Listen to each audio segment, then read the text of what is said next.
ስለዚህ ምን እንደሚል ታውቃላችሁ? በጣም ይገርመኛል። እነዚህን ዝርዝሮች እናንተ ይዋቸውና እንግዲህ ሊመጣ ካለው ከዚህ ሁሉ ለማምለጥ ሊመጣ ካለው ከዚህ ሁሉ ለማምለጥ ብዙ ነገር ይመጣል። የኔ እህት ብዙ ነገር ይሆናል። የኔ እህት የኔ ወንድም ስማኝ፣ ብዙ ነገር ይሆናል። ሊመጣ ካለው ከዚህ ሁሉ ለማምለጥ ስትጸልዩ ሁል ጊዜ ትጉ።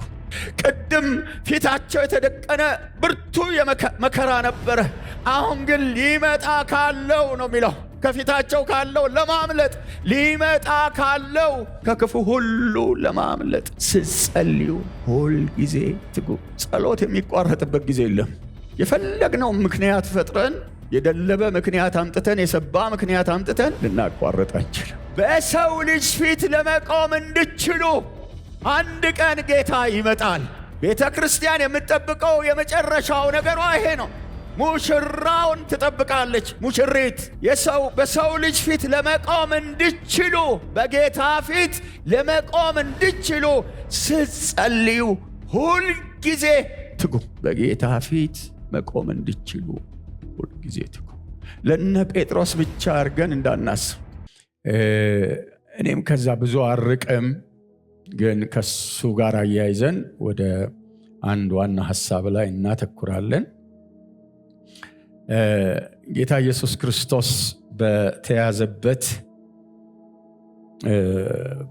በተያዘበት ሰሞን ወይንም ደግሞ በሕማማቱ ሰሞን ከሆነውን ነገር አንዱን ነው የምናነሳው።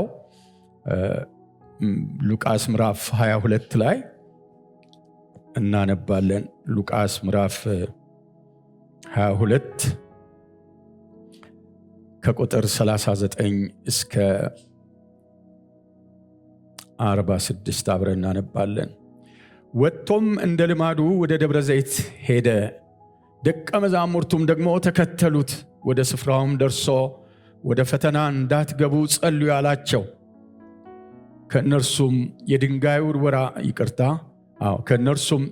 ውርወራ የሚያህል ራቀ። ተንበርክኮም አባት ሆይ ብትፈቅድ ይህችን ጽዋ ከኔ ውሰድ፣ ነገር ግን የኔ ፈቃድ አይሆን ያንተ እንጂ እያለ ይጸልይ ነበር። ከሰማይም ወጥቶ የሚያበረታው መልአክ ታየው።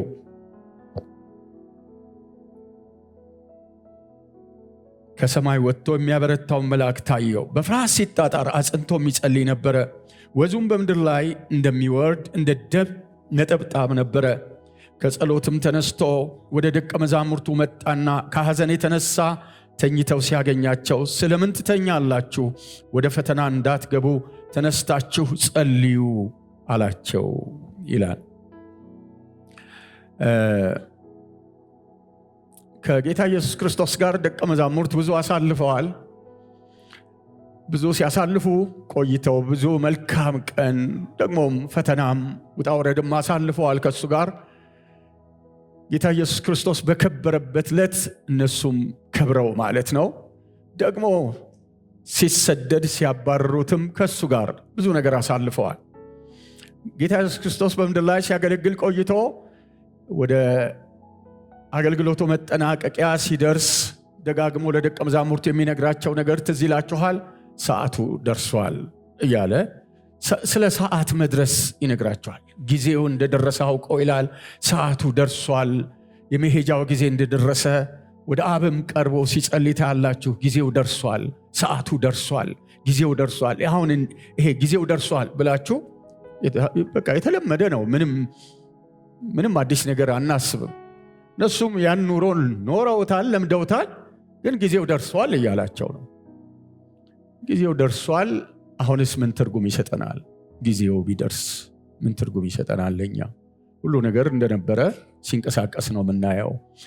በዚህ ሁኔታ እያሉ አንድ ቀን ጌታ ኢየሱስ ክርስቶስ ድሮም ይጸልያል፣ ዛሬ ግን ለየት ያለ ነገር እናያለን። ወደ ጸሎት ስፍራ ይወስዳቸዋል። በዚህ ወደ ተጠቀሰው ስፍራ ወደ ደብረ ዘይት ሄደ ይላል። በዚያም ይዟቸው ሄደ። ከዛ በኋላ ደቀ መዛሙርት አብረውት ሳሉ፣ በተለይ 3ቱ ደቀ መዛሙርት አብረውት ሳሉ ጌታ ኢየሱስ ክርስቶስ የድንጋይ ውርወራ ያህል ከነሱ ራቅ ብሎ ሲጸልይ እናያለን። ግን ከዛ በፊት እንዲህ አላቸው፣ ወደ ፈተና እንዳትገቡ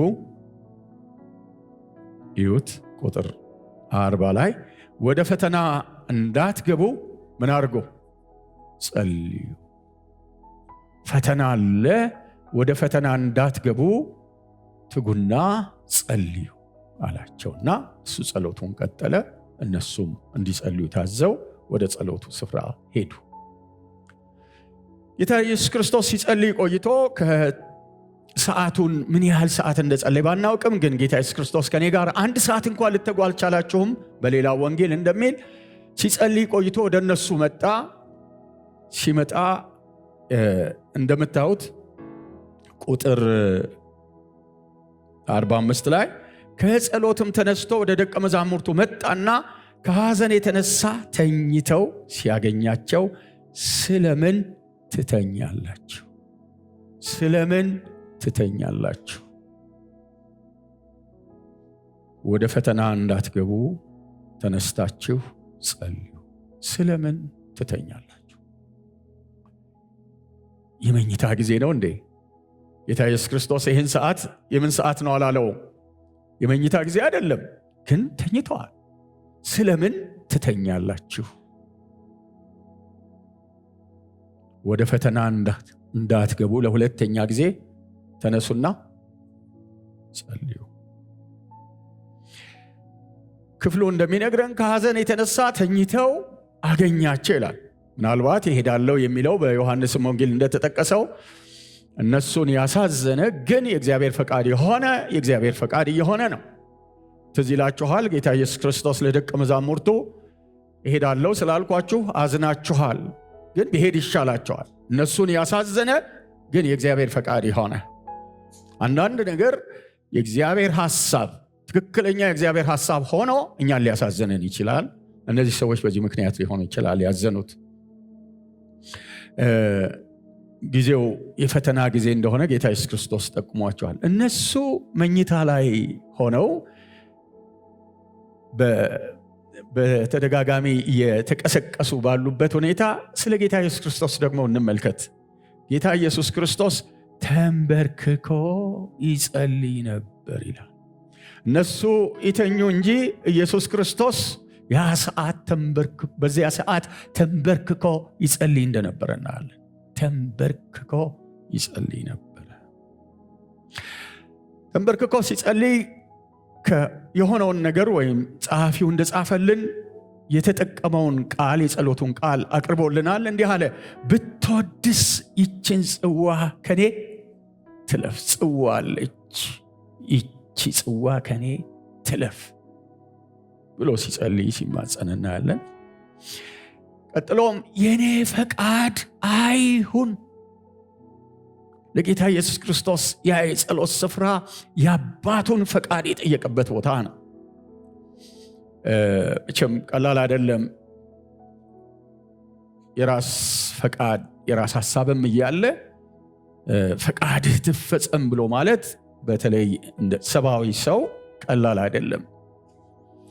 ጌታ ኢየሱስ ክርስቶስ ግን አባቱን ይለምን ነበረ እና አጥብቆ የእግዚአብሔር ፈቃድ በሕይወቱ እንዲፈጸም ሲጸልይ እናያለን። በዚህ ጸሎት ውስጥ ስሜቱን ሉቃስ ጽፎልናል። በፍርሃት ሲጣጣር ይላል። ጌታ ኢየሱስ ክርስቶስ በዚያ የጸሎት ሰዓት በታላቅ ፍርሃት ውስጥ እንደነበረ፣ ሲጣጣር እንደነበረ፣ በጽናት ይጸልይ እንደነበረ ይናገራል። በፍርሃት ሲጣጣር በጽናት ይጸልይ ነበረ። ያ ሰዓት ለሱ እንዲህ ነው። እነሱ ግን ምን ሆነዋል? ተኝተዋል። ለአንዱ እንዲህ አይነት ሰዓት ይሆን፣ ለሌላው መኝታ ሲሆን ግን ይገርማል። ያ ሰዓት የመኝታ ሰዓት ሲሆን ለጌታ ኢየሱስ ክርስቶስ እንዲህ፣ ለነሱ የመኝታ ሰዓት። ጌታ ኢየሱስ ክርስቶስ ሲጸልይ እንደነገረ ሉቃስ ወዙ በምድር ላይ እንደ ደም ነጠብጣብ ነበረ ይላል። ደም ሲፈስ እንደሚንጠባጠብ ከመከራው ከጭንቀቱ የተነሳ ጌታ ኢየሱስ ክርስቶስ በዚያ በጸሎት ስፍራ ወዙ ይፈስ እንደነበረ ሲንጠባጠብ እንደነበረ እናያለን። እሱን እንዲህ ያደረገ፣ እነሱን ግን ምን አድርጓቸዋል? አስተኝቷቸዋል። ብቻ አይደለም ብርቱ ከመሆኑ የተነሳ መልአክም ከሰማይ ወርዶ ያበረታታው ነበረ። ብርቱ ጊዜ ብርቱ ሰዓት ነው። ግን እነርሱ ምን ብለው ነበረ? ተኝተው ነበር። ጌታ ኢየሱስ ክርስቶስ ለኃጢአት የመጨረሻ ቅጣት የሆነው ሞት በመቀበልና ከአባቱም ያለምን ኃጢአት ደግሞ በሙሉ በእርሱ ላይ አድርጎ ተግሳጽን ሊቀበል ስለሆነ እርሱ ስለ ሰው ልጆች ሊቀጣ ስለሆነ ጊዜው የጭንቅ የመከራ ሰዓት ነው። እነሱን ያስተኛ እርሱን ግን እንዲህ እንዳደረገው እናያለን። በጣም የሚገርም ነገር ነው። የነሱ የመኝታ ጊዜ መሆን አልነበረበትም። ጌታ ኢየሱስ ክርስቶስ ደጋግሞ የነገራቸው ነው። ወደ ፈተና እንዳትገቡ ምን አድርጎ? ትጉና ጸልዩ። እንደገና ስለምን ተኝታችኋል? ወደ ፈተና እንዳትገቡ ትጉና ጸልዩ። ደጋግሞ። እነርሱ ግን ተኝተዋል። ዛሬም ከፊታችን ያለው ምን እንደሆነ አናውቅ። ቀኑ ብዙ ቀናቶች አሳልፈናል። እነሱም ከእርሱ ጋር ብዙ ቀናቶች አሳልፈዋል። እነሱ በድግግሞሽ ያዩት መልክ ከለር አለ፣ አንድ መልክ አለ ከጌታ ኢየሱስ ክርስቶስ ጋር ሲጓዙ። ዛሬ ግን ያ ቀን አይደለም፣ ሌላ ቀን ነው። ሆኖም ግን ተኝተዋል። በዚህ መኝታ ውስጥ ጌታ ኢየሱስ ክርስቶስ የተናገረውን እዩ። ያሉበትን ሁኔታ መረዳት በጣም በጣም ጥሩ ነው። ዝም ብሎ ስለ ጸሎት ብቻ አላወራቸውም። አንዳንዶቻችን እንጸልያለን ተባብለን እንደምንሄድ እንደሱ ብቻ አይደለም። ምን ያህል ብርቱ ነገር እንደነበረ የሱን የጸሎት ሁኔታ እንዳየን ሁሉ ሌላ ደግሞ እናንሳ። ምንድነው የምናነሳው? ከቁጥር 31 ስንመለከት ጌታም ቁጥር 31 ላይ ጌታም ስምዖን ሆይ እነሆ ሰይጣን እንደ ስንዴ ሊያበጥራችሁ ምን አደረገ? ለመነ። ቀድሞ ተነግሯቸዋል። ሰይጣን እንደ ስንዴ ሊያበጥራቸው እንዳለ ተነግሯቸዋል። ግን ምን ሆነዋል? ተኝተዋል። ምን ቢሆን ነው የሚነቁት? ምን አይነት የጸሎት ርዕስ ቢሰጣቸው ምን ቢሆን ይነቃሉ? ምን ቢሆን ይጸልያሉ? ሰይጣን እንደ ስንዴ፣ አንድ ገበሬ ስንዴን ከገለባው ሲለይ የስንዴው ገለባ እንደሚበተን እንዲህ ሊበትናችሁ ለመነ ብሎ ነው የሚለው። ይሄን ተብለው ነው የተኙት። ብቻ አይደለም፣ ቀጥሎ የሚዩት ጌታም ስምዖን ሆይ ሰይጣን እንደ ስንዴ ሊያበጥራችሁ ለመነ፣ እኔ ግን እምነትህ እንዳይጠፋ ስላንተ አማለድሁ። አሁን ደግሞ ስለ ደቀ መዛሙርቱ የነበረውን ጠበበና እምነትህ እንዳይጠፋ፣ ስለማ? ስለ ጴጥሮስ እምነትህ እንዳይጠፋ ስላንተ አማለድኩ።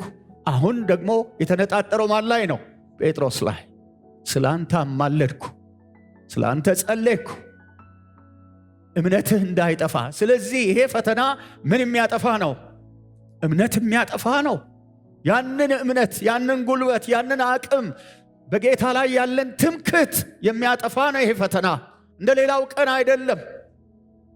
ያንን አቅም የሚፈትሽ ነው፣ የሚነጥቅ ነው። ስለዚህ ስላንተ አማለድኩ። ይህን የተባለ ሰው ነው። ግን እሱ ምን ሆኗል? ተኝተዋል። ብቻ አይደለም፣ አንተ የተመለስክ እንደሆነ አለዛው ስላንተ አማለድኩ ከኋላ በኋላ አንተም በተመለስህ ጊዜ ወንድሞችህን ምን አደርግ? አጽና። ማለት ምን ማለት ነው? ትክደኛለህ ማለት ነው። ትሄዳለህ ማለት ነው። እኔ አዎ፣ ስትመለስ ግን አጽና ወንድሞች። ይህን ተብሎ ነው የተኛው። ይህን ተብሎ ነው የተኙት። ስለምን ተኝታችኋል? ስለምን ትተኛላችሁ? ወደ ፈተና እንዳትገቡ ትጉና ጸልዩ። ይሄ ተነግሯችኋል። ያልተነገረው ሰው አይደለም የተኛው። የሚመጣው ነገር ያልተነገረው ሰው አይደለም የተኛው። የሚመጣው ፍጥጥ ያለው ፈተና ወደ እነሱን እየመጣ እንዳለ እየተነገራቸው ነው የተኙት። እነዚህ ደቀ መዛሙርት ቢነገራቸው ነው በጸሎት የሚተጉት። ቀጥሎ ያለውን እዩት። ጴጥሮስ የመለሰውን መልስ፣ እርሱም ጌታ ሆይ ወደ ወህኒ ወደ ሞት ከአንተ ጋር ለመሄድ የተዘጋጀሁ ነኝ አለ። እኔ ልክድህ? እኔ ልተውህ? አዎ አንተ በፍጹም አልክድህም። እንዴት አልክድህም? አውቀዋለሁ ራሴን። ወደ ሞት ቢሆን እሄዳለሁ፣ ወደ መከራ ቢሆን እሄዳለሁ፣ ወደ እስራት ቢሆን እሄዳለሁ፣ አልክድህም። ሲያውቀው ራሱን ጴጥሮስ እንደሱ ነው። ጌታ ኢየሱስ ክርስቶስ ምን መልስ እንደሰጠው ይሁ እዛው እንደምታዩት፣ እርሱ ግን ጴጥሮስ ሆይ እልሃለሁ እንዳታውቀኝ 3 ጊዜ እስክትክደኝ ድረስ ዛሬ መቼ ዛሬ፣ የነገ እንኳን አይደለም፣ ተነጎዳ አይደለም፣ ውሎ አድሮ አይደለም፣ ዛሬ ዶሮ ሳይጮህ ስንት ጊዜ? 3 ጊዜ ትክደኛለህ ዛሬ። አንዳንድ ነገር ጊዜ ይሰጣል፣ ፋታ ይሰጣል። ነገ ተነጎዳ፣ ወራት፣ ዓመታት የሚሆነውን አናውቅም። ወደፊት ብዙ ወደፊቶች፣ ብዙ ቀናት በልምዶቻችን ወደፊት ነው። ይሄ ቀን ግን እንደዚህ አይደለም። እኔ ሲል አዎ አንተ ትክደኛለህ። መቼ? ዛሬ ዶሮ ሳይጮህ ዛሬ የተባለ ሰው ነው የተኛው። ዛሬ እንዲህ ትሆናለህ የተባለ ሰው ነው የተኛው። ዛሬ ወገኖቼ ምን ቢሆን ነው እኛ የምንተጋው? ምን ቢነገር ነው በጸሎት የምንተጋው? ከአልጋችን ላይ የምንነሳው ምን ሲነገርን ነው?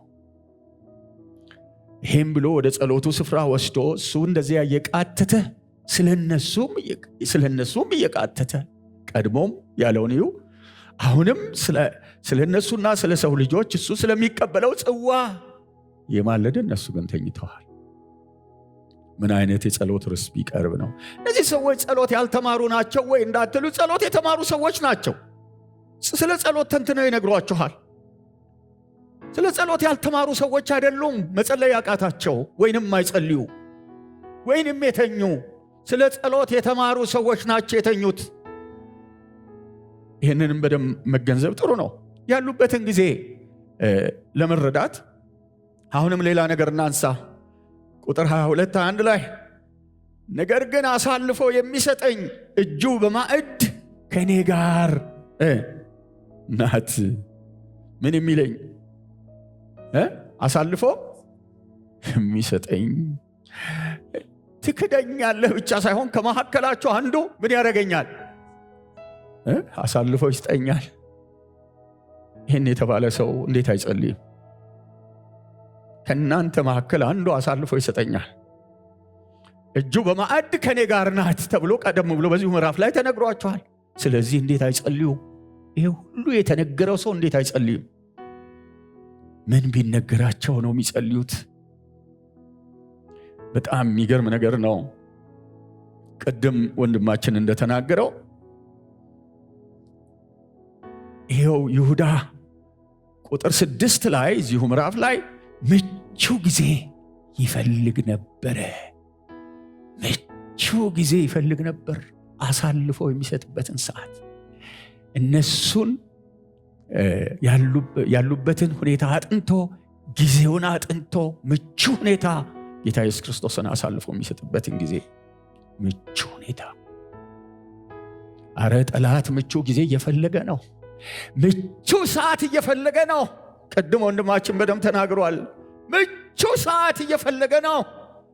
አሳልፎ ሊሰጥ ሊበትናችሁ ተብለዋል፣ ግን ተኝተዋል። የትኛው የጸሎት ርዕስ ሲነገራቸው ነው የሚጸልዩት? እስቲዩት። እኛስ ብንሆን ምን ቢነገረን ነው? ምን አይነት የጸሎት ርዕስ ብንይዝ ነው እኛ ምን ጸልየው? ከአልጋችን የምንወርደው የምንጸልየው በእግዚአብሔር ፊት የምንሆነው ምን ብንሆን ነው? ምን አይነት ቃል ስንሰማ ነው? ይዋቸው በጣም የሚገርመው ይሄንን ደግሞ በጣም ይዩት። አሁን ደግሞ መናነሳውን እነሱ ያሉበትን ከናንተ አንዱ አሳልፎ ይሰጠኛል እያለ እጁ በወጨት ውስጥ ነው እያለ ባይወለድ ይሻለው ነበር እያለ እንደውም ይሄንን ከዚህኛው ሐሳብ ጋር ብናገር ቁጥር 3 ላይ ተመልከቱት 22 ሰይጣን ከ12ቱ ቁጥር አንዱ በነበረው ያስቆሮቱ በሚባል በይሁዳ ገባ ይላል። በይሁዳ ማን ገብቷል? ሰይጣን የገባበት ሰው ሆኗል። ምቹ ጊዜ የሚጠብቅ ዝም ብሎ አይደለም፣ ሌላ ነገር ገብቶበታል ያ ሰው ከመካከላቸው። ይሄ ሁሉ ነገር እየተነገረ ነው፣ ተነግሯል። እንደዚህ ሁኔታ ውስጥ ሆነው እነሱ ምን እያደረጉ እንዳሉ ላሳያቸው አንድ ነገር ይሁ ቁጥር 23 ላይ ተመልከቱ። ከነርሱም ይህንን ሊያደርግ ያለው ማን እንደሆነ እርስ በራሳቸው ይጠያየቁ ነበር። ማን ነው ከኛ አሳልፎ የሚሰጠው? ማን ነው? እኔ ነኝ፣ አንተ ነህ ተባባሉ። መነጋገር ጥሩ ነው። የኮሚቴ ስብሰባው ጥሩ ነው። ተነጋገሩ፣ ግን ጸለዩ ይላል። እንደውም ተኝተዋል። ብዙ ተነጋግረን ከተኛን ምን ይሰራል? ስብሰባ ምን ይሰራል? የኮሚቴ ስብሰባ ምን ይሰራል? ማን ነው? ከዛስ እነዚህ ሰዎች ይህን ከተነጋገሩ በኋላ አልጸለዩ። እንዴት አያስደነግጥም? ማን ነው ወዮ ጌታን አሳልፎ የሚሰጥ ከኛ መካከል ብለው አልጸለዩ፣ ተኝተው ነበር። ይህን ሁሉ የሰሙ ሰዎች ናቸው።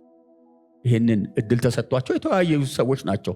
ንግግር ከሆነ ይሄም እድል ተሰጥቷቸዋል። የችግሩን ጥልቀት ተነጋግረዋል። ማን ነው ይሄ ችግር ገጥሞናል፣ ማን ነው ተባብለዋል። ግን አልጸለዩም። በጣም ከሱ በላይ የሚገርመኝ ቁጥር 24 ላይ ማናቸው ታላቅ ሆኖ እንዲቆጠር በመካከላቸው ክርክር ሆነ ይላል። ማን ነው ከኛ መካከል ታላቅ? አይገርምም? ማን ነው ከኛ መካከል ታላቅ? ማን ነው ዋናውን ቦታ የሚይዘው? ማን ነው ትልቅ? ውስጣቸው የተደበቀውን ነገር እዩ። ሰዓቱ የመከራ ሰዓት ነው። ጌታ ኢየሱስ ክርስቶስ ያ በአባቱ የተመደበውን ዘላለማዊ እግዚአብሔር እቅድ በሕይወቱ ሊፈጸም ነው። ሰዓቱ የመከራ ሰዓት ነው። የጭንቅ ሰዓት ነው። የዓለምን ኃጢአት ሁሉ ተሸክሞ በአባቱ ፊት ተግሳጽ የሚቀበልበት ሰዓት ነው። ግን እነሱ ማን ነው ከኛ የሚበልጥ? ከጌታ ሐሳብ ጋር ናቸው። ከኔ ጋር ናቸው እንዴ? እናንተ ናችሁ? እነሱ ግን ከጌታ ሐሳብ ጋር ናቸው እንዴ? ማን የሉ። ጊዜውን አልተረዱም፣ ተኝተዋል። ዛሬም ይገርማችኋል፣ ብዙ የእግዚአብሔርን ቃል እየሰማን እኛ ከኛ ውስጥ አልወጣንም። ብዙ የራሳችን አጀንዳ አለን፣ የራሳችን ሐሳብ አለን። ያልተገለጠ ጊዜ የሚገልጠው አንዳንድ መድረኮች አሉ። ሰው የልቡን ሐሳብ የሚገልጥበት ጊዜ መድረክ ይዘጋጃል። የደበቅነውን በሰው ልብ ያለው ይገለጽ ዘንድ ተብሎ እንደተጻፈ የጌታ ኢየሱስ ክርስቶስ መገለጥ አንዱ የሰው ልብ ይገለጽ ዘንድ ነው። ስለዚህ የሰው ልብ የደበቀውን የሚገልጥበት መድረክ ይዘጋጃል። አንዳንዴ ግልጥ እንላለን። ወደ ፈተና እንዳትገቡ ትጉና ጸልዩ።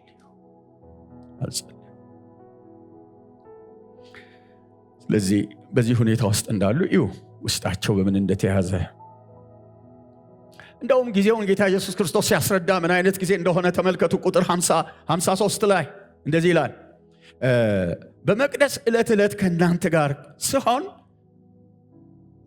ስሆን እጆቻችሁን አልዘረጋችሁብኝም። ይህ ግን ጊዜያችሁ ነውና የጨለማው ስልጣን ነው። ይሄ ሰዓት የማን ጊዜ ነው? የጨለማው ስልጣን ሰይጣን እንደ ስንዴ ሊያበጥራችሁ ለመነ። ይሄ የጨለማው ሰዓት ነው። በይሁዳ ሰይጣን ገባ። ሰይጣን የሚንቀሳቀስበት ጊዜ ነው። እነሱ ግን ምን ብለዋል? ተኝተዋል።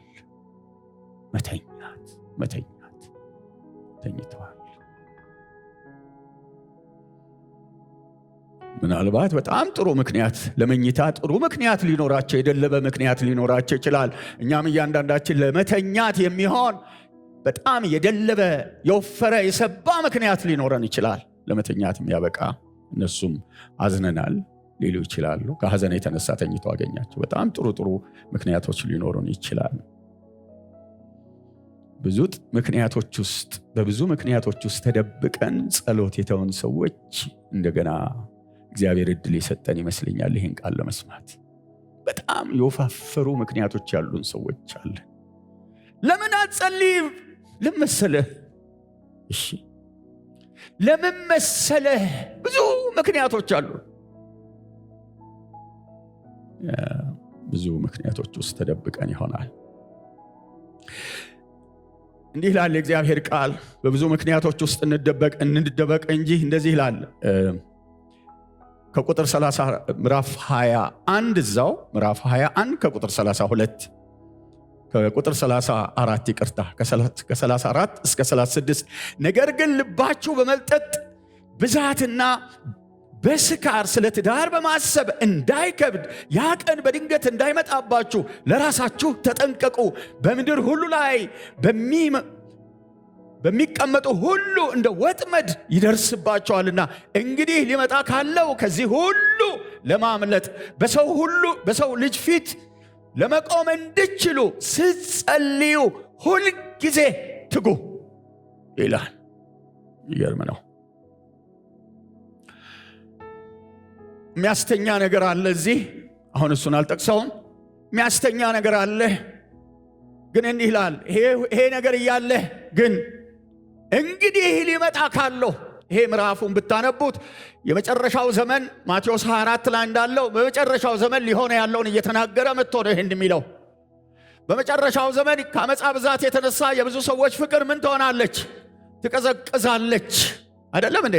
አሳልፈው ይሰጧቸዋል አይልም እንዴ? መንግስት በመንግስት ህዝብ በህዝብ ላይ ይነሳል አይልም እንዴ? ረሃብ፣ ቸነፈር፣ ስደት ይሆናል አይልም እንዴ? ይሄ ሁሉ በጣም ብዙ ዝርዝር ነገር። እንደ ጢሞቴዎስ ከሆነ ደግሞ በመጨረሻው ዘመን በጳውሎስና በጢሞቴዎስ ዘመን ደግሞ እንደዚህ ያለ ጳውሎስ፣ በመጨረሻው ዘመን የሚያስጨንቅ ዘመን እንዲመጣ ይህን ወቅ ሰዎች ራሳቸውን የሚወዱ ትምክተኞች፣ ትዕቢተኞች፣ ተሳዳቢዎች፣ ለወላጆቻቸው የማይታዘዙ፣ የማያመሰግኑ፣ ቅድስና የሌላቸው፣ እርቅን የማይሰሙ፣ ከዳተኞች፣ ችኩሎች፣ በትዕቢት የተነፉ፣ ከእግዚአብሔር ይልቅ ተድላን የሚወዱ ይሆናሉ። የአምልኮት መልክ አላቸው፣ ኃይሉን ግን ክደዋል ይላል። ሰዎች ዘመኑ እንዲሆናት ሰው ዘመኑን አስጨናቂ የሚያደርጉት ሰዎች ናቸው። ሰዎች ራሳቸውን በመውደድ ይዋጣሉ፣ ገንዘብ ይወዳሉ ነው የሚለው።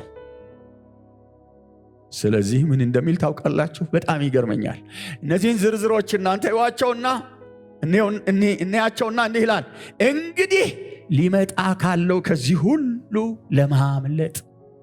እንግዲህ ሊመጣ ካለው ከዚህ ሁሉ ለማምለጥ ብዙ ነገር ይመጣል። የኔ እህት ብዙ ነገር ይሆናል። የኔ እህት፣ የኔ ወንድም ስማኝ፣ ብዙ ነገር ይሆናል። ብዙ ነገር ይሆናል። ሊመጣ ካለው ከዚህ ሁሉ ለማምለጥ ስትጸልዩ ሁል ጊዜ ትጉ። ቅድም ፊታቸው የተደቀነ ብርቱ መከራ ነበረ። አሁን ግን ሊመጣ ካለው ነው የሚለው። ከፊታቸው ካለው ለማምለጥ፣ ሊመጣ ካለው ከክፉ ሁሉ ለማምለጥ ስትጸልዩ ሁል ጊዜ ትጉ። እስቲ እንበለው አብረን፣ ስትጸልዩ ሁል ጊዜ ትጉ። እንድገማው እስቲ፣ ድምፃችሁን ከፍ አድርጎልኝ። ስትጸልዩ ሁል ጊዜ ምን አድርጎ? ስትጸልዩ ሁል ጊዜ ምን አድርጎ? ስትጸልዩ ሁል ጊዜ ትጉ። ጸሎት የሚቋረጥበት ጊዜ የለም። የፈለግነው ምክንያት ፈጥረን የደለበ ምክንያት አምጥተን የሰባ ምክንያት አምጥተን ልናቋርጥ አንችልም። እንግዲህ ሊመጣ ካለው ከዚህ ሁሉ ለማምለጥ አንድ በሉ። ሁለተኛ በሰው ልጅ ፊት ለመቆም እንድችሉ አንድ ቀን ጌታ ይመጣል። ጌታ ኢየሱስ ክርስቶስ ይመጣል። አሜን አሜን አሜን። ቤተ ክርስቲያን የምትጠብቀው የመጨረሻው ነገሯ ይሄ ነው። ሙሽራውን ትጠብቃለች። ሙሽሪት በሰው ልጅ ፊት ለመቆም እንድችሉ፣ በጌታ ፊት ለመቆም እንድችሉ ስትጸልዩ ሁል ጊዜ ትጉ። በጌታ ፊት መቆም እንድችሉ ሁል ጊዜ ትጉ። ለነ ጴጥሮስ ብቻ አድርገን እንዳናስብ። ጌታ ለሁላችንም አይደለም የሚገለጠው። የመጨረሻው ዘመን እንደሱ አልፈዋል። እኛ አይደለም እንዴ አሁን ያለንበት? ጌታ ለሁላችንም አይደለም የሚገለጠው። የመጨረሻው ዘመን እንደሱ አልፈዋል። እኛ አይደለም እንዴ አሁን ያለንበት? ምን አይነት ርዕስ ቢነገረን ነው ምንጸልየው? የጸሎት ርዕስ ቢነገረን፣ እንዴት አይነት ነገር ቢነገረን ነው ወደ ጸሎት የምንመጣው? እስቲ አስቡ። ጸሎት አሁናዊ ነው። አንዱ ቅድም ያየነው አሁናዊ ነው። አሁን ሊፈጸም ያለ በጌታ በኢየሱስ ክርስቶስ በደቀ መዛሙርት ሕይወት ሊፈጸም ያለ ነገር አለ። አሁናዊ ነው። ለዛ አሁን ለሚሆነው ነገር እንዲጸልዩ፣ ተግተው እንዲጸልዩ ሲጠይቃቸው እናያለን። ጸሎት አሁናዊ ነው። እንደገና ጸሎት አሁን እንዳየነው ጸሎት ሊመጣ ስላለው ከዚህ ሁሉ ለማምለጥ ለወደፊት ሊመጣ ካለው ለማምለጥ የምንጸልይበት ነው ጸሎት። ሶስተኛው ጸሎት አሁን ባየነው ክፍል አውድ ማለቴ ነው። በሰው ልጅ ፊት ለመቆም እንድችሉ ያ ቀን ሁላችን የምንጠብቀው ያን ቀን። ሌላ ዓላማ ካላችሁ ስታችኋል። በዚህች ማህበር ውስጥ ሆናችሁ በቤተ ክርስቲያን ጣራ ስር ሆናችሁ ጌታ ኢየሱስ ክርስቶስን የማትጠብቁ ከሆነ ስታችኋል። በግልጽ ነው የምናገረው። ስተሃል በሉኝ እንዲህ ከሆነ። ዋናው የጌታ ኢየሱስ ክርስቶስ መገለጥ ነው። ያን ቀን ነው የምንጠብቀው። በሰው ልጅ ፊት ለመቆም እንዲችሉ ስትጸልዩ ሁልጊዜ ምን አድርጉ? ትጉ። ስለዚህ ያለ ምክንያት እንድንሆን እግዚአብሔር አምላክ ይርዳን። ብዙ ምክንያቶች ባሉበት ያለ ምክንያት እንድንሆን እግዚአብሔር ይርዳን። እነሱ ብዙ ምክንያት አላቸው፣ ላይጸልዩ ምክንያት አላቸው። ከሐዘን የተነሳ ይላል። እኛም ብዙ የሚያሳዝነን ነገር አለ፣ የከበደን ነገር ይኖራል። ስለዚህ ሐዋርያ ጳውሎስ ለኤፌሶን ምዕመናን ምንድነው ያላቸው? ስለዚህ በክፉ ቀን ለመቃወም ሁሉን ፈጽማችሁ ለመቆም እንድችሉ የእግዚአብሔር ዕቃ ጦር አንሱ። 6:13 ላይ ስለዚህ በክፉ ቀን ለመቃወም ሁሉን ፈጽማችሁ ለመቆም እንድትችሉ ይላል። ስለዚህ ክፉ ቀን አለ የኔ ወንድም፣ ክፉ ቀን አለ የኔ እህት፣ ክፉ ቀን አለ። በቤታችን ሊሆን ይችላል፣ ክፉ ቀን ይመጣል።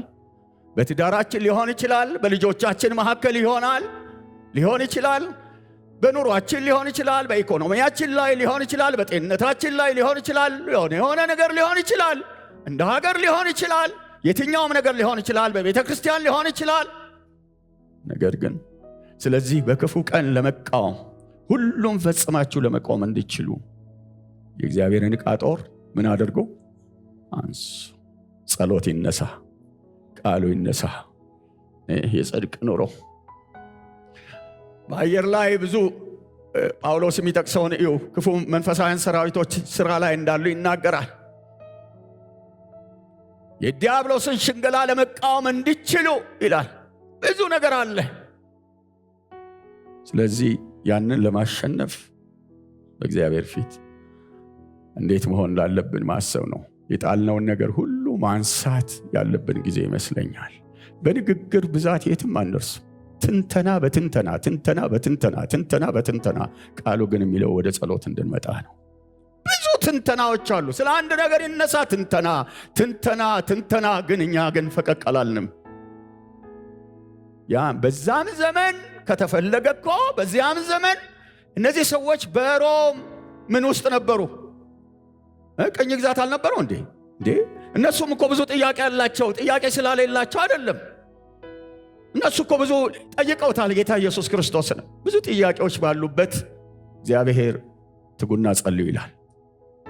ብዙ ፈተና ባለበት ትጋና ጸልዩ ይላል። ተክተን እንድንጸልይ ጌታ ያሳስበናል። በጣም የሚገርመው ጌታ ኢየሱስ ክርስቶስ ቅድም የጸለያቸውን ጸሎት ስንመለከት ወደ ፈተና እንዳትገቡ ነው ያላቸው አይደለም? ወደ ፈተና እንዳትገቡ። ይሄ ጸሎት በመጀመሪያም ተምረዋል እኮ። እስቲ የጌታን ጸሎት እንጸልይ አንድ ጊዜ። አባታችን ሆይ በሰማይ የምትኖር በሉት።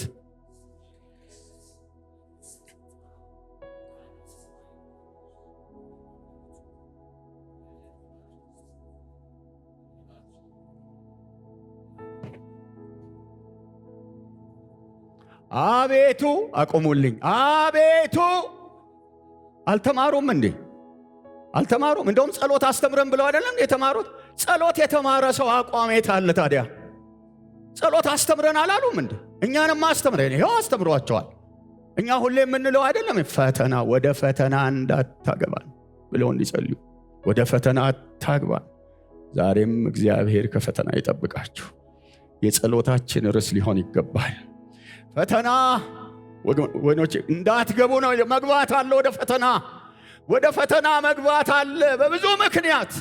አንዳንዶቻችን እያወቅ ነው ወደ ፈተና መግባት አለ። እግዚአብሔር ከፈተና ያድነን። እግርሽን እግዚአብሔር ይመልስ።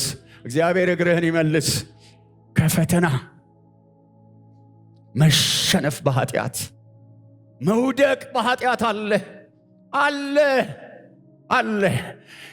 ወደ ፈተና እንዳንገባ፣ ክህደት እንዳይመጣ፣ እንዳንክድ፣ እንዳንወድቅ፣ ጀርባችን እንዳንሰጥ፣ ወደ ፈተና እንዳትገቡ ትጉና ጸልዩ ይላል የእግዚአብሔር ቃል።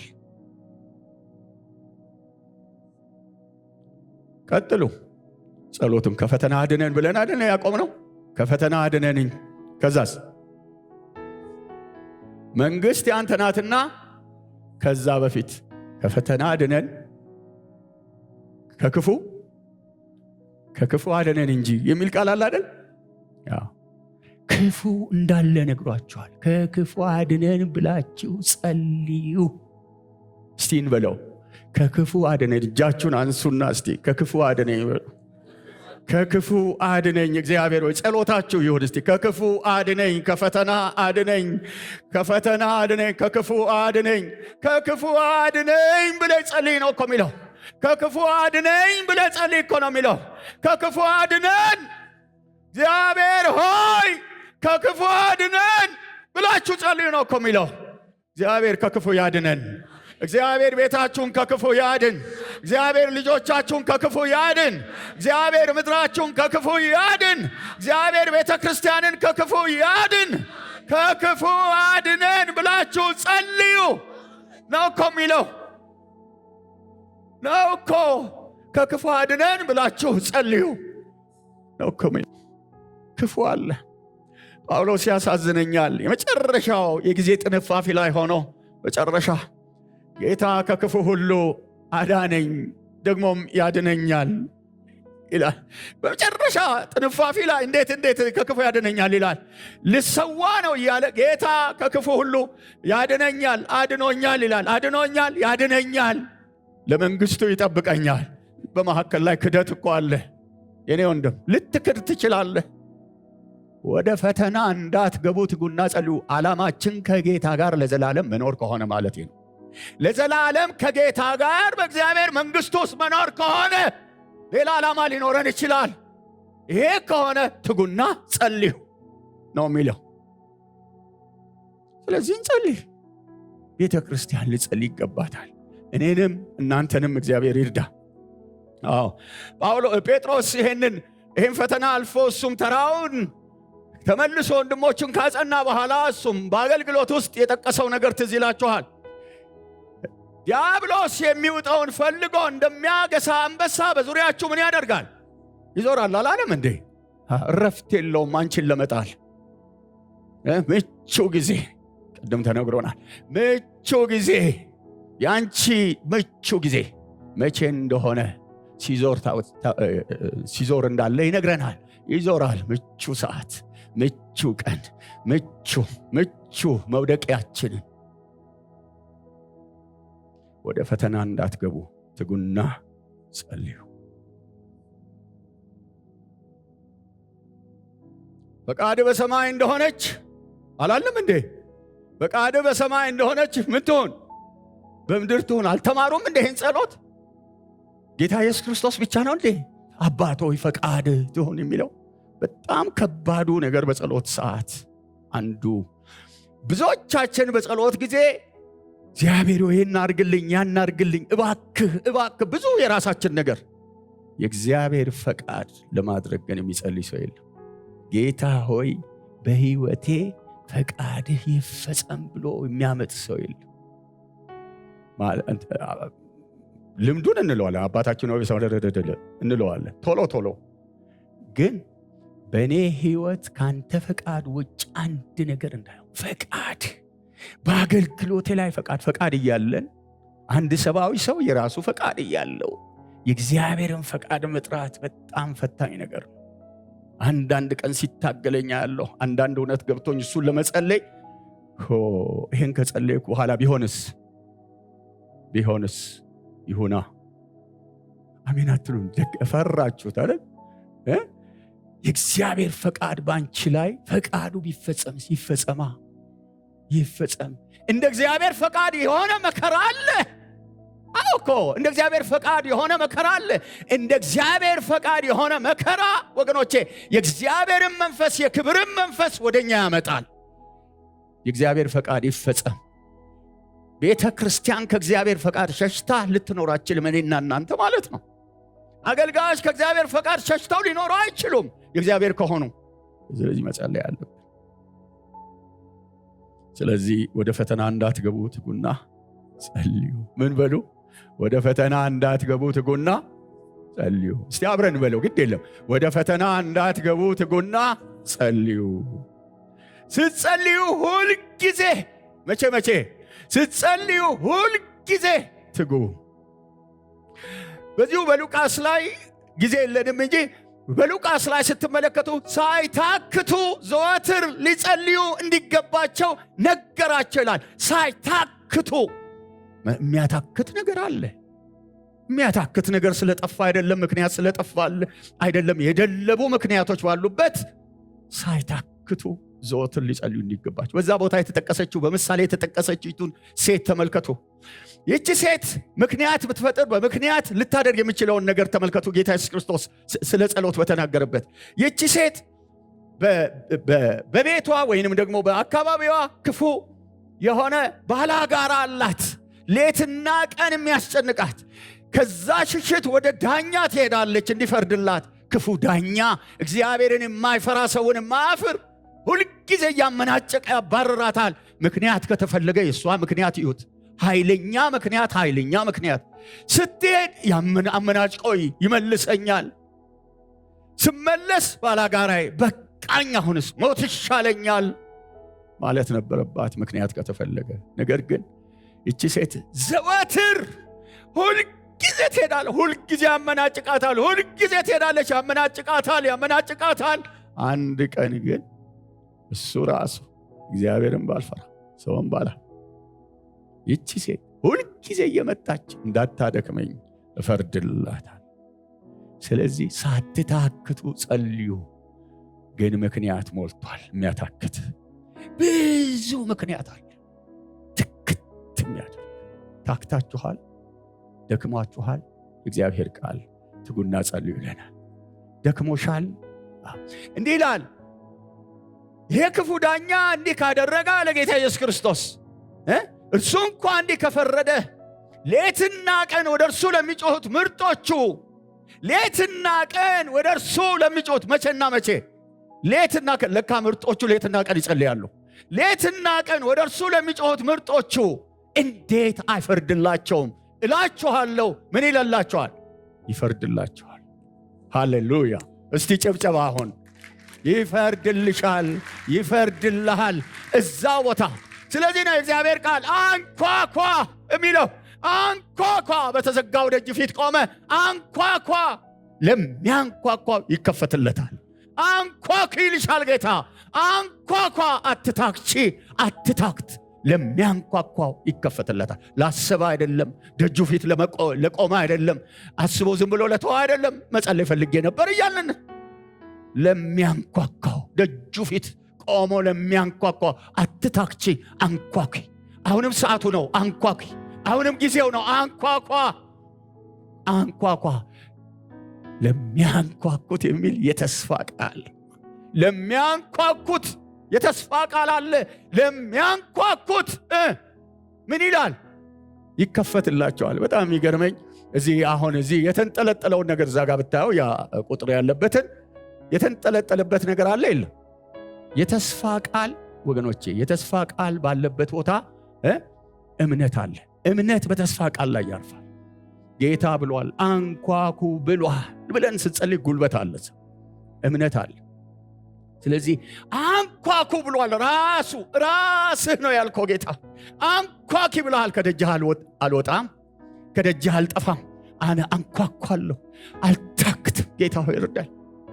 አንኳኪ። ሌትና ቀን ወደ እርሱ ለሚጮኹት ምርጦቹ ዝም አይልም። ጸሎት ስለጠፋ አይደለም። ያኔም ቢሆን እቺን እየጨረስኩ ነው፣ ግን እቺን እዩ። ጸሎት ስላሌለ አልነበረም። በዚሁ ሉቃስ ላይ በጣም የሚገርመኝ ጸሎት ነበረ። ጌታ ኢየሱስ ክርስቶስ ወደ ኢየሩሳሌም ሲመጣ፣ ወደ ኢየሩሳሌም ፊቱን ባቀና ጊዜ ወደዚያ ሲመጣ ኢየሩሳሌም ሲደርስ ከሩቅ አይቶ አለቀሰላት ይላል። አዘነላት። የጉብኝቷን ወራት አላወቀችም ብሎ አለቀሰላት፣ አዘነላት። የመጎብኛዋ ወራት ነው፣ ግን አላወቀችም። የገባ ሲሄድ ወደ ቤተ መቅደስ መጣ። ወደ ቤተ መቅደስ ሲገባ ቤተ መቅደስ የጸሎት ቤት መሆኑ ቀርቶ የምን ቤት ሆኗል? በሉታ። ገበታውን ገለባበጠ። እንዲህ አላቸው፣ ቤቴ የጸሎት ቤት ይባላል ተብሎ ተጽፏል፣ እናንተ ግን የምን ቤት አረጋችሁት? የወንበዴዎች ጸሎት ቤቱማ አለ። ልባዊ የሆነ ጸሎት ነው እንጂ ጠፋው። ያኔ እኮ ብዙ አገልጋዮች አሉ። በቤተ መቅደስ እኮ በጣም ብዙ አገልጋዮች አሉ። በጣም ግን ልባዊ ጸሎት ነው። በጸሎት እርዝመት ለሚያመካኙ ይላል፣ የመበለቶችን ቤት ለሚበዘብዙ ይላል። ጸሎት ረጃጅም ጸሎት ይደረግ ነበረ፣ ግን ልባዊ ጸሎት ነው የጠፋው። ጸሎት አለ አሁንም፣ ግን ልባዊ ጸሎት እንድንጸልይ እግዚአብሔር ይርዳል። ወገኖቼ እግዚአብሔር ጸሎት እንድንጸልይ ይነግረናል። ስለዚህ ወደ ጸሎት እንምጣ። ምክንያቶች ባሉበት እኔ ትላልቅ ምክንያት ማቅረብ እንችላለን። ምክንያቶቹን ብቻ አሁን እንዳንጸልይ የሚያደርገንን 1 2 3 ነጥብ ብዬ ልዝጋው። እንዳንጸልይ የሚያደርገን ነገር አለ። እነ ጴጥሮስ ከሐዘን የተነሳ ምን አደረጋቸው? ከሐዘን የተነሳ እንዳይጸልዩ ሆነዋል። አንድ በሉ። ሁለተኛ ጴጥሮስ ትዝ ይላቸዋል፣ በደብረ ታቦር ተራራ ላይ ኢየሱስ ክርስቶስ በክብር ተገልጠው እነሱ ተኝተው ነበር ይላል። ተኝተው እሱ በክብር ተገልጧል። ሙሴ ኤልያስ በዛ በክብር ነበሩ፣ እነሱ ተኝተዋል። ድንገት ሲነቃ ሲያይ በታላቅ ክብር አካባቢ ተሞልቷል። ጌታ ሆይ አለ። በቃ ምንም ሳይል ጌታ ሆይ በዚህ መሆን ለኛ መልካም ነው ይላል። ሉቃስ ምዕራፍ 9 ላይ እንደተጠቀሰ የሚለውን አያውቅም ነበር ይላል። ዳስ ተሰርቶ እዛ መኖር ቢጀምሩ ኖሮ የጌታ የእግዚአብሔር ዘላለማዊ ዕቅድ በቃ እኮ ዳስ እየተሰራ እዛ ያበቁ ነበር። አንዳንድ ሰው ሞቅ ሲለው በቃ እዛው ነው የሚጨርሰው። ከእንቅልፍ ላይ ያለ ሰው የሚያደርገውን አያውቅም። መንፈሳዊ ይመስላል፣ ግን መንፈሳዊ አይደለም። አሁን እኛ መንፈሳዊ መስሎን ነው በጣም እሱን አድንቀን ነው የምንናገረው። ለዚህ ጥሩ ነው የእግዚአብሔርን ክብር የታየበት ቦታ ስለሆነ፣ ግን የሚለውን አያውቅም። ዳስ አውስሩ ቢባሉ እዛው ሊኖሩ ነው። የጌታ ሐሳብ ግን እሱ አይደለም። የመጣበት ዓላማ እሱ አይደለም። የሰው ልጅ አልፎ ሊሰጥ ነው። ለሰው ልጆች ቤዛ ሊሆን ነው። ተመልከቱ። ጴጥሮስ የሚገርመው ከእንቅልፍ ተቀስቅሰው ጸልዩ እየተባሉ ያሉ መጸለይ ያልቻሉ ሰዎች ድንገት እነዛ ያዦቹ ወደ ጌታ ኢየሱስ ክርስቶስ አንድ ጊዜ ሲመጡ ጴጥሮስ ሰይፍ አንስቶ ጆሮ ቆረጠ። የማይጸልዩ ሰዎች ጆሮ ይቆርጣሉ። የለሁበትም ቄሱ ነው ያለው እንዳት ጆሮ ቆርጦ አልጣለም እንዴ? የእግዚአብሔር ፈቃድ በእርሱ እንዲፈጸም ጌታ ኢየሱስ ክርስቶስ እየጸለየ እሱ ግን የሰው ጆሮ ይቆርጣል። የማይጸልዩ ሰዎች እጃቸው ቀላል እንዳይመስላችሁ። በእውነት እግዚአብሔር ይጠብቃል። ልባዊ ሆነን የማንጸልይ ከሆነ ከክፉ አናመልጥ። እግዚአብሔር የልብ አምላክ ነው እንጂ እዚህ ያለውን ነገር አይደለም። ልባዊ ነገር ይፈልጋል። እነዚህ ሰዎች በነገራችን ላይ የሌሊት ሰዎች ነበሩ አይደለም እንዴ? የሌሊት ሰው ሌሊት አሳ ሲያጠምዱ የነበሩ ሰዎች ናቸው። ዛሬ እኮ ነው ያቃታቸው። ድሮ ሌሊት ምናልባት ይቅርታ እንደው ሌሊቱን ሲጨፍሩ የምታድሩ ሰዎች ልትኖሩ ትችላላችሁ ድሮ የሌሊት ሰዎች። ዛሬ ግን 1 ሰዓት በጌታ ፊት 30 ደቂቃ 5 ደቂቃ መጸለይ ያቃተን። መለስ እንጂ ምን አይነት የጸሎት ርዕስ ቢነገር ነው የምንጸልየው? ልባችሁ በመጠጥ ብዛትና ስለ ስካር ልባችሁ በመጠጥ ብዛት ስለ ስካር ስለ ትዳርም በማሰብ እንዳይከብድ። ልብን የሚያከብድ ነገር አለ። የዚህ ዓለም ኑሮ ልብሽ እንዳትጸልይ የሚያደርግሽ የዚህ ዓለም ኑሮ አለ። ልብን የሚያከብድ ነው የሚለው ክፍሉ፣ እኔ አይደለሁም፣ ክፍሉ ነው የሚለው። ያ ቀን በድንገት እንዳይመጣባችሁ ለራሳችሁ ተጠንቀቁ። ልብን የሚያከብድ ነገር አለ። እንቅልፍ የሚያሰኝ ነገር አለ። እንዳንጸልይ የሚያደርግ ነገር አለ። ስለዚህ ነው የሚለው ተጠንቀቁ ብሎ ነው የሚነግረን። ተጠንቀቁ ያልተባለ እዚህ ማን ነው? ይሄ ቃል የማይመለከተው ሰው ማን ነው? ልባችን በዚህ ዓለም ነገር ተይዞ ከጸሎት እንዳንጠፋ ብዙ ምክንያቶች አሉን። እኛ ደግሞ ሸክምን ሁሉ ቶሎ የሚከብደንን ኃጢአት አስወግደን። ኃጢአት ባለበት ሩጫ መሮጥ አንችልም። ኃጢአት ሸክም ነው። ከሩጫ የሚገታ ነው። ከመንፈሳዊ ሩጫ የሚገታ ነው። ከጸሎት የሚገታ ነው። ቃሉን ከመስማት የሚገታ ነው። ከወንድሞች ኅብረት የሚገታ ነው። ኃጢአት ወገኖቼ ከባድ ነው። በሰው ሕይወት ላይ ይከብዳል። ኃጢአታችንን ተናዘን እንምጣ። እንዳንጸልይ ከሚያደርገን አንዱ ኃጢአት የደበቅነው የሸሸግነው ነገር። ስለዚህ በሕይወት ዘመን በሐሳብና በብልጥግና ምቾት ይታነቃል ይላል በሾህ ላይ የወደቀው ዘር።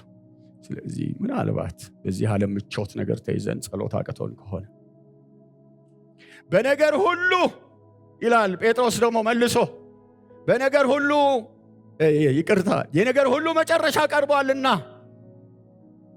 እንደ ባለ አእምሮ እናስብ፣ ትጸልዩ ዘንድ በመጠን ኑሩ። ምን ትሉ ዘንድ? እስቲ በሉ። ትጸልዩ ዘንድ በመጠን፣ ለወሬው መጠን፣ ለጨዋታው መጠን፣ ለመስማት መጠን፣ ለመዝናናት መጠን ያላደረገ ሰው ይስታል።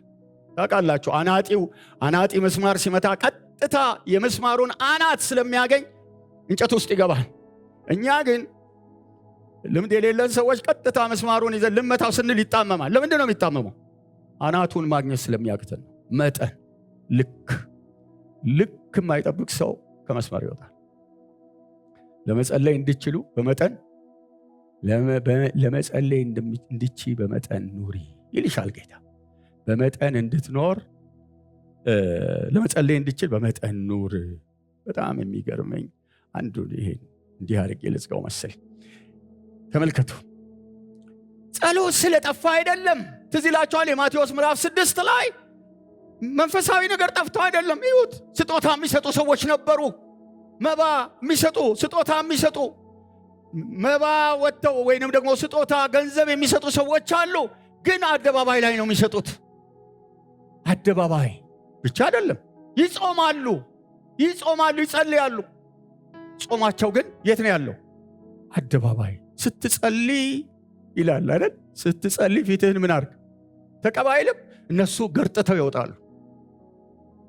ምሽግ እኮ ነን ያለው። ስንት ቀን ምሽግ ውስጥ መሰልን ይላሉ። ገርጥተው በሰው ፊት ይታያሉ። ይጾማሉ፣ ይሰጣሉ፣ ይጸልያሉ። በየማዕዘኑ ይጸልያሉ፣ በየገበያው ይጸልያሉ። ግን ከዚህ ምንድን ነው የሚያገኙት? ጌታ ያየው ነገር ይገርማል። እነዚህ ሰዎች የገበያ ሰዎች ናቸው፣ የሜዳ ሰዎች ናቸው፣ የአደባባይ እነሱ አድናቂ ረሃብተኞች ናቸው። አንተ ግን ስትጸልይ፣ አንቺ ግን ስትጸልይ ከአደባባይ ወደ ቤት ናና እልፍኝህን ዝጋና። እልፍኝ ከተዘጋ ሰው ያችኋል። አድናቂ የሌለበት እኛ መጸለይ እንችላለን፣ ማምለክ እንችላለን። ሰው ከሌለ እኮ ሰው የለም ብለን አይደለም ብትን ምን አደረገው? መጣና ሰው የለም በቃ አለቀ። እልፍኝህን ዝጋና ይኸውላችሁ እልፍኝህን ዝጋና በሰማይ ወዳለው አባት ቤት ባለው በሰማይ አባት አለ። ከአባት ጋር ተገናኝ። አባት ይፈልጋል። አባትሽ ይፈልግሻል። ሊያይሽ ይፈልጋል። ከአደባባይ ነይ። ከአደባባይ ወደ ቤት ግቢና ከአባትሽ ጋር ተገናኝ። ከአባት ጋር ተገናኝ። በስውር የሚያይህ አባትህ አይልም? በስውር የሚያይህ አባት አባትሽ በስውር ይፈልግሻል። አባትህ በስውር ይፈልግሃል። አባትህ በስውር ይፈልግሃል። አደባባይ ላይ አይደለም፣ በስውር ይፈልግሻል። ነይ ከአደባባይ ና፣ ከአደባባይ ከገበያው ና። አባትህ በስውር ይፈልግሃል። ከእሱ ጋር ስትነጋገር ክፉን ቀን ታመልጣለህ፣ ክፉን ሰዓት ታመልጣለህ፣ ክፉን ጊዜ ታመልጣለህ፣ ክፉን ጊዜ ታመልጣለህ። የኔ ወንድም እዛ ቦታ እናንተ ክፉዎች ስትሆኑ ለልጆቻችሁ መልካም ማድረግ ካወቃችሁ የሰማይ አባታችሁ ለሚለምኑት እንዴት አብልጦ መንፈስ ቅዱስን አይሰጥ ነው የሚለው አይደል? ስንጸልይ የመንፈስ ቅዱስ ኃይል ከኛ ጋር ይሆናል። የመንፈስ ቅዱስ ጸጋ ከኛ ጋር ይሆናል። ኃይል ይሆንልናል፣ ጉልበት ይሆንልናል፣ አቅም ይሆንልናል። መንፈስ ቅዱስ ይመጣል። ስለ መንፈስ ቅዱስ አሁን ልጸልዩ አይደለም? መንፈስ ቅዱስ ያለ ጸሎት ሊሆን አይችልም። ጸሎት ባለበት ነው። እግዚአብሔር አምላክ ይርዳን። ስለዚህ አባትሽ ይፈልግሻል። ወደ ጸሎት ስፍራ ቶሎ ቶሎ ከምክንያት ወጥተሽ ቶሎ ቶሎ ወደ ጸሎት ይፈልጋል። ወደ አባትህ ፊትህን ሊያይ ይፈልጋል። ቶሎ የአደባባይ ሰዎች ነን እኛ። እባካችሁ ወደ ቤት እንግባ፣ በራችን እንዝጋ፣ የአደባባዩን ነገር እንቶ። በስውር ያለው ነገር በአደባባይ ይገለጣል። በስውር ከእግዚአብሔር ጋር ስንሆን እንጸልያለን።